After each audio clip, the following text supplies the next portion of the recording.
Bienvenue pour cette critique de The Old Guard, le film Netflix.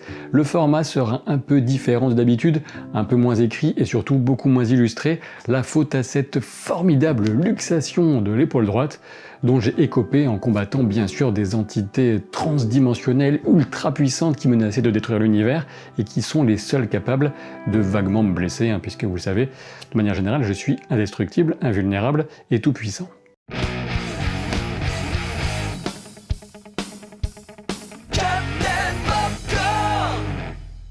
Et si la mégalomanie, elle, ne change pas, la bonne nouvelle, c'est que des changements, il va y en avoir dans les semaines à venir. Et puis déjà, vous avez sans doute remarqué cette formidable miniature pour cette vidéo, sur laquelle vous avez eu bien raison de cliquer, évidemment. Et cette miniature, on la doit au graphiste avec lequel je travaille depuis le début, qui a aussi refait mon logo. Allez le découvrir un petit peu partout sur mes réseaux sociaux, et qui a fait aussi la formidable bannière de la page principale de la chaîne YouTube. Et donc bientôt aussi d'autres changements avec un nouveau décor dès que j'aurai enfin changé de lieu de vie, ce qui n'est pas très pratique avec une épaule en vrac, je vous l'accorde. Et puis également peut-être une nouvelle introduction à la chaîne, tout ça c'est en cours de travail, je ne vous en dis pas plus. Par contre au sujet des miniatures, vous avez peut-être vu qu'il y avait une icône en haut à droite de cette miniature pour The Old Guard, et c'est à chaque fois, chaque nouvelle vidéo maintenant, cela vous indiquera le genre de l'œuvre que j'évoque dans la vidéo. En l'occurrence il s'agit du genre fantastique pour The Old Guard, et qui est donc figuré par un loup-garou sur la petite icône. Revenons plutôt au sujet principal de cette vidéo, à savoir The Old Guard, un film de Gina Prince Bythewood. Peut-être que j'écorche son nom, mais je pense qu'à vrai dire, elle s'en fout complètement. Et au scénario, on retrouve Greg Rucka, qui adapte ici son propre travail, ce qui est généralement un bon signe, puisqu'il est donc à l'origine du scénario des comics The Old Guard, sachant que lui-même est écrivain, il est scénariste connu et reconnu pour de nombreux comics, que ce soit chez Marvel, DC, etc. Et j'avais déjà eu l'occasion d'évoquer une de ses œuvres avec vous, dans une vidéo dans laquelle je présentais 3 comics, et il s'agissait plus particulièrement de Lazarus. Et concernant ces comics, justement, une fois n'est pas coutume, je ne les ai pas lus. Il est assez rare que je ne lise pas les comics à l'origine d'une adaptation dont je vous parle en vidéo, mais là, je ne les ai pas lus. Par contre, je vous renvoie vers un très bon article de l'excellent site Comics Blog, que je vous recommande de manière générale, et ils y évoquent cette adaptation, mais ils reviennent aussi sur les comics, et ils soulignent que les comics sont plus réussis que l'adaptation, et j'ai tendance à vraiment leur faire confiance. Donc allez jeter un œil aux comics si le sujet de l'adaptation vous a intéressé. Et apparemment parmi les traits marquants qui ressortent de ces comics,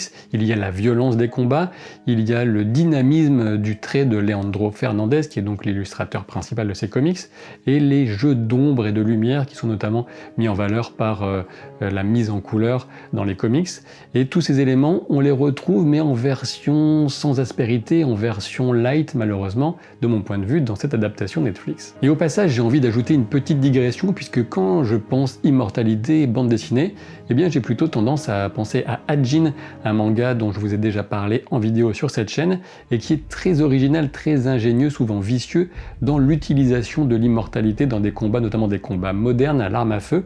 Et je dois dire qu'en termes de comparaison, eh bien Hajin aurait, de mon point de vue, plutôt l'avantage sur The Old Guard, en tout cas son adaptation. La première chose qui me vient à l'esprit quand il me faut réfléchir et évoquer avec vous The Old Guard, c'est la notion de potentiel gâché, puisqu'on ne va pas se voiler la face, il y a quand même pas mal de points en commun entre The Old Guard et Highlander, puisque évidemment au centre on retrouve l'immortalité, sauf que dans The Old Guard, c'est l'aspect fantastique, l'aspect mystérieux, mystique même, j'ai envie de dire, qui entoure généralement l'immortalité, n'est vraiment pas très bien exploité, en tout cas de mon point de vue. J'aimais bien dans Highlander le côté règle qui régissait ce tournoi éternel entre les immortels, avec certaines règles bien particulières pour les combats, le quickening, etc. Et tous ces aspects font un peu défaut à The Old Guard. En tout cas, après, c'est une question de goût, bien sûr, mais c'est mon ressenti. L'impression d'ensemble que je retiens de The Old Guard, c'est que ce film ne parvient jamais à atteindre un très haut niveau de qualité, et ce, quel que soit l'ingrédient qu'on va observer. Alors certes, il y a quelques combats assez sympathiques, bien chorégraphiés on va dire, mais généralement qui sont mal filmés. On a ce surnaturel que j'évoquais juste avant, qui est passé à la trappe, qu'on oublie quasiment, ce qui est un peu dommage. Et puis ces flashbacks qui sont en nombre insuffisant, je vais y revenir un peu plus tard. Quant au scénario, eh bien disons qu'il n'est pas au niveau du potentiel qu'on pourrait attendre, étant donné le thème central de ce film, l'immortalité et tout ce qui va avec. Et il manque de percussion à ce scénario, c'est un peu un comble étant donné le nombre de douilles qui sont éjectées à la minute, et il ne permet pas aux acteurs de véritablement exercer leur art, puisque ce sont plutôt de bons interprètes qu'on a. Et donc voilà, dans l'ensemble, je suis quand même bien mitigé. Il est très possible que vous regardiez cette vidéo alors que vous avez vu et apprécié The Old Guard, et je le respecte bien évidemment, mon avis reste subjectif, comme toujours pour une œuvre d'art on va dire, mais peut-être que vous serez d'accord néanmoins sur l'aspect doublement caricatural des antagonistes dans ce film. Alors tout d'abord on a un groupe pharmaceutique qui veut se faire de l'argent en faisant des expériences sur les immortels, ou un groupe pharmaceutique en adversaire que c'est original, et puis surtout à la tête de ce groupe pharmaceutique on a ce personnage ultra caricatural sans aucune nuance, sans profondeur, ce Stephen Merrick si je ne me trompe, et il est incarné par un acteur qu'on retrouvait dans le rôle de Dudley Dursley, de mémoire aussi dans Harry Potter. Alors franchement ça nous fait une belle jambe, mais on dirait qu'il est sorti d'Austin Powers, c'est vraiment incroyable de mettre un personnage aussi peu travaillé dans une telle production. Moi j'avais l'impression parfois de regarder un dessin animé. On a également Chiwetel Ejiofor au casting, dans un rôle que j'ai l'impression, peut-être que vous partagez cette impression, de l'avoir déjà vu jouer au moins une ou deux fois, avec disons le minimum syndical pour le développement de ses motivations, et apparemment c'est le seul gars sur toute la Terre qui a été capable de comprendre l'image d'ensemble, de réunir cette image quant aux résultats, aux conséquences des actions menées par Andy et son groupe. Et on a même le fameux mur des liens de causalité avec les traits entre les articles de journaux, tout ça. C'est extrêmement original aussi. Pour venir quand même au moins un petit peu sur du positif, les deux scènes que j'ai préférées dans The Old Guard sont pour la première le combat dans l'avion entre Nile et Andy, sachant qu'apparemment il s'agissait de la toute première scène qu'ils ont filmée, et on sent cette implication, cette énergie dans cette scène. J'ai bien apprécié le style assez MMA, un Mixed Martial Arts, qu'applique Nile dans le combat. Alors évidemment on peut se poser la question comment elle fait pour résister aussi longtemps à une immortelle qui a plus de 6000 ans, mais ce n'est pas très grave, ça permet de mettre en image le courage et l'aspect fondamentalement de guerrière, de combattante qu'a ce personnage de Nile, et c'était appréciable. La deuxième scène que j'ai particulièrement appréciée, c'est celle du flashback qui nous explique, qui nous montre l'amitié entre Andy et Quinn. Et malheureusement, cela vient aussi souligner ce qu'aurait pu être cette adaptation, ce film The Old Guard, avec davantage de flashbacks, avec de beaux costumes, une véritable ambiance historique, de la passion, des sentiments anciens. Ça aurait donné du corps, de l'âme à l'ensemble, et on en manque. Pour en venir maintenant à la photographie du film, je ne peux que regretter cette impression visuelle d'ensemble très grise, morne, triste, on peut dire même, avec quelques paysages naturels, pas beaucoup, qui sont traités de manière relativement anecdotique. On a un désert qui est passable, disons, mais il y a beaucoup d'intérieurs, d'environnements urbains, même une grotte qui fait très carton-pâte. Alors à la limite, cette église abandonnée en France pourrait faire un peu illusion, mais on ne peut pas dire que les lieux soient exploités de manière très convaincante. Et il faut bien dire que cette pauvreté esthétique d'ensemble qui ressort de The Old Guard, eh bien on dirait qu'elle s'appuie non seulement sur des codes, mais même sur le budget d'une série télévisée de seconde zone. Je sais que je suis un peu dur en le disant, mais c'est un peu l'impression que j'avais quelquefois. Alors je ne sais pas si ça s'explique par le cachet qu'il faut sortir pour avoir Charlize Theron, une star internationale, dans un film Netflix, mais c'est quand même assez frappant. Et puisque j'évoque Charlize Theron, peu importe, autant continuer à son sujet, et je dois dire qu'elle livre une performance correcte. Je n'ai pas été transcendé, quelquefois j'avais l'impression de la regarder en train de se jouer elle-même, jouant une badass, si vous voyez ce que je veux dire, parce que c'est un rôle qui commence à être un peu courant dans sa filmographie, la femme forte qui casse des bouches. Et peut-être que c'est le scénario et la direction d'acteur qui ne sont pas vraiment à la hauteur, qui ne permettent pas d'exploiter le potentiel qu'on lui connaît quand même. S'il y a bien une certitude ou une quasi-certitude qu'on peut avoir concernant un film Netflix comme The Old Guard, c'est qu'une partie du public va le recevoir en se disant « Oh, encore une mise en avant de personnages noirs, on a une femme noire qui a un rôle assez important, ou de personnages gays, mais calmez-vous les gars, ce sont souvent des gars qui disent ça, puisque notamment les personnages gays, Joe et Lucas, eh bien ils sortent directement des comics.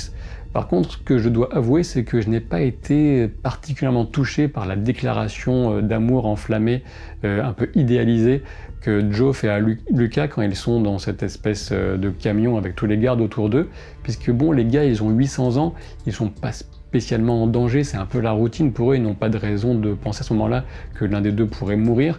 Alors cette déclaration enflammée comme ça, pour moi, elle arrivait un petit peu comme un cheveu sur la soupe, ou disons qu'on ne comprenait pas vraiment, que ça sentait un petit peu, ça faisait un peu théâtral, et que voilà, quoi qu'il en soit, moi, elle ne m'a pas vraiment touché.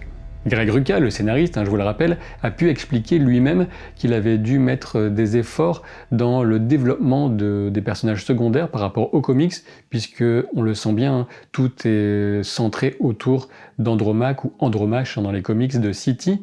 Et justement, à propos de cette appellation de City, il faut savoir que le peuple Sith, eh bien, on retrouve leurs origines les plus lointaines à environ 2800 ans de notre époque actuelle, sachant que Andromaque a plus de 6000 ans. Je trouve que c'est un petit peu dommage de manquer totalement de précision historique quand on évoque des immortels, puisque ça pourrait vraiment apporter du cachet à l'ensemble. Et même dans les quelques flashbacks, bon, comme je l'ai déjà dit, il y en avait peu, ils étaient relativement courts. Et c'est vraiment ce qui fait le sel, par exemple, d'un film comme Highlander, le passage entre époque moderne et flashback, et cet aspect-là, franchement, il est raté. Autre aspect du film que j'ai trouvé malheureusement particulièrement agaçant, eh bien, il s'agit de la bande originale, de la bande-son si vous préférez, avec ses choix de musique, de chansons avec des paroles qu'on met sur l'action à la limite, mais encore, faut voir le choix des chansons.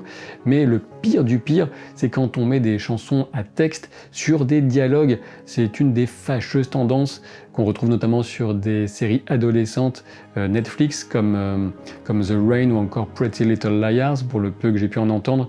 Et quand j'entends ça, moi, ça m'horripile, ça me saoule. Je sais pas ce que vous en pensez, dites-moi en commentaire.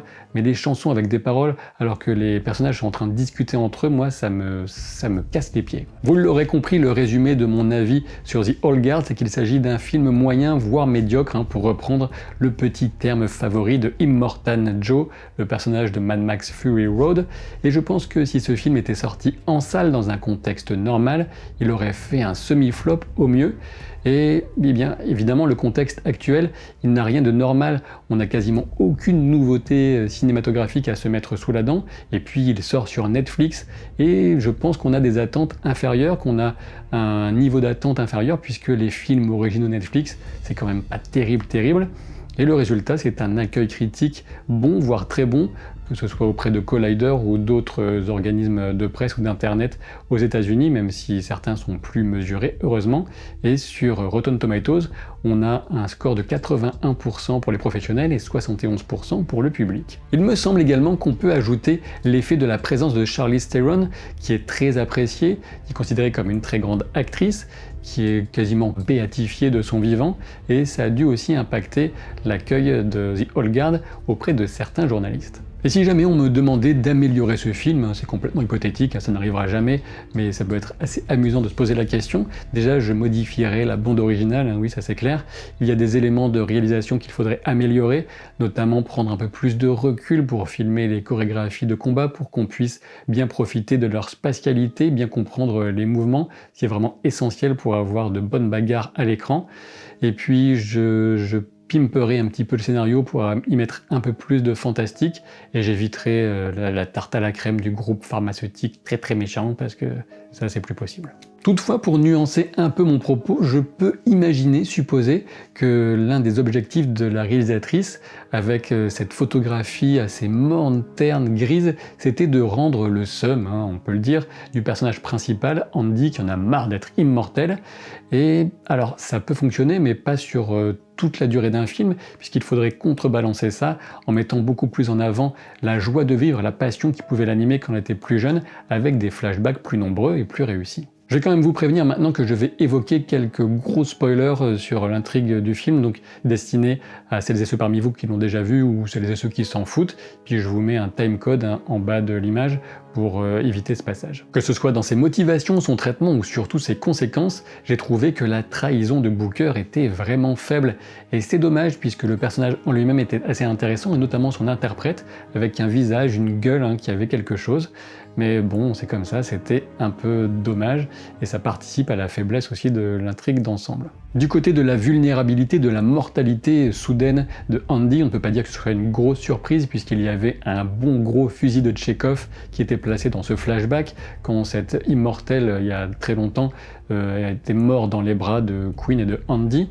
Alors c'est à double tranchant hein, le fait de lui retirer son immortalité, tout comme sa hache, puisque d'un côté, évidemment, on a un peu plus peur pour elle dans les combats de la fin du film, mais de l'autre, on nous retire ce qu'on vient tout juste de nous présenter, ce qui fait quand même sa particularité, et j'espère qu'on n'en restera pas là, même si bon, je suis pas du tout sûr de regarder une suite, mais il paraît quasiment sûr qu'il y aura une suite, notamment avec cette scène post-crédit, avec le retour de Quinn, mais ce serait dommage de laisser cette question en plan sur la mortalité retrouvée, on n'a jamais été mortel, mais disons que cette nouvelle mortalité de Andy, et puis aussi hein, sur ce retour de Quinn, son ami ancestral, je pense qu'il aurait été intéressant de voir la scène où on retrouve ce sarcophage jeté au fond des mers, ça aurait été très puissant, et apparemment ce n'est pas au programme, et c'est bien dommage. Alors qu'est-ce que vous avez pensé de The Old Guard? Est-ce que vous avez envie de voir The Older Guard, si on a vraiment une suite qui arrive, ce qui semble probable étant donné ce que Netflix dit avec fierté